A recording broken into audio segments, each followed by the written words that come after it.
ډېر سخت لګیا یو اوس چې یو ځل د جیل نه اوس ملګري رافارغ دي. اوس اولنی کار زموږ تنظیم دی، خو یوازې تنظیم نه، فعال او ډیسپلینډ تنظیم. 15 سړي دی راپاتې شي، 15 خو هغه کسان پاتې شي چې هغه د ذاتي شوق، د ذاتي انا، د ذاتي ضد یا د ذاتي خوښۍ د دغې په بنیاد نه، د تنظیمي فیصلې په بنیاد باندې، د تنظیمي وجود د ریټ په بنیاد باندې دی پرمختګ سفر کول غواړي. نن تنظیم کولی شي چې هغه د دې ولسونو تقدیر بدل کړي. فرد نشي کولی، فرد صرف کارنامه کولی شي.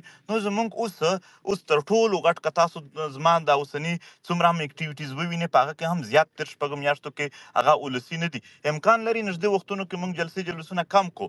یا اول تنظیم د سوات نه واخله تر چمن پر کلی په کلی تنظیم، خو بیا فعال تنظیم او منظم تنظیم. ګوره دشمن منظم دی، هغه چې یو فیصله په اسلام آباد کې وکړي د چاغي تر غرونو باندې ناست سړی هم خو به په هغه شنمني هم کوي. موږ خو که نن وویل چې سبا به احتجاج وي، چې یو هفته خواري ورته وکړي هم خپل ملګري نشي ورته پوره کولی.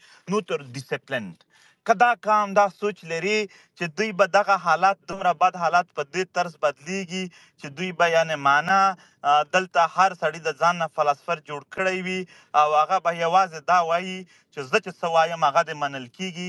هیڅ اجتماعي فیصلو او اجتماعي تنظیم ته نه وي تیار، که دوی منظم تنظیم جوړولو ته نه وي تیار، که دوی ډیسپلین منلو ته نه وي تیار، نو بیا امکانات نه لري چې موږ بریالي شو. بیا که موږ بریالي هم شو، د یو بل په ویښتانو به مو سره نیولي وي، یو بل به سره څه کوو چې دا حاصلات زما دي، دا زما دي.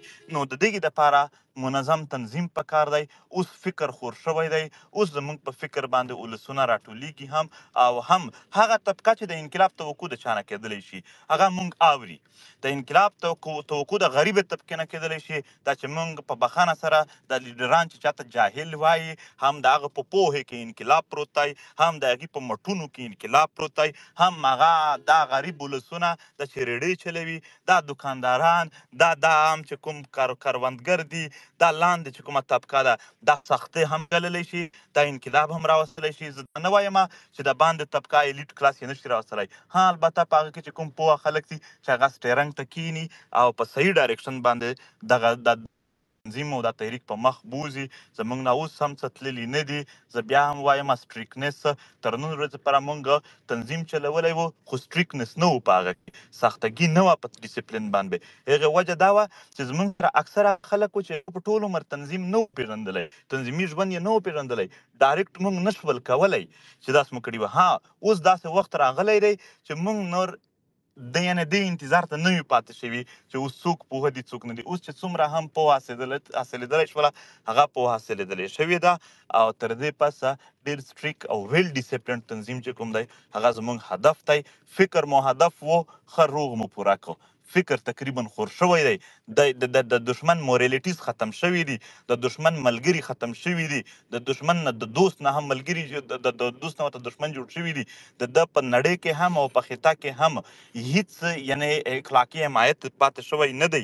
نو اوس دا ده هم چې تنظیم شرط دی چې موږ یو تنظیم سیټ کړو. زموږ ټوټل اوس توجه په یو منظمه او ډیسپلینډ تنظیم باندې ده، فعال تنظیم چې فعال هم وي. داسې نه چې زموږ یو یونټ ده، 1.5 کسان دي خو فعال پکې 2 دي.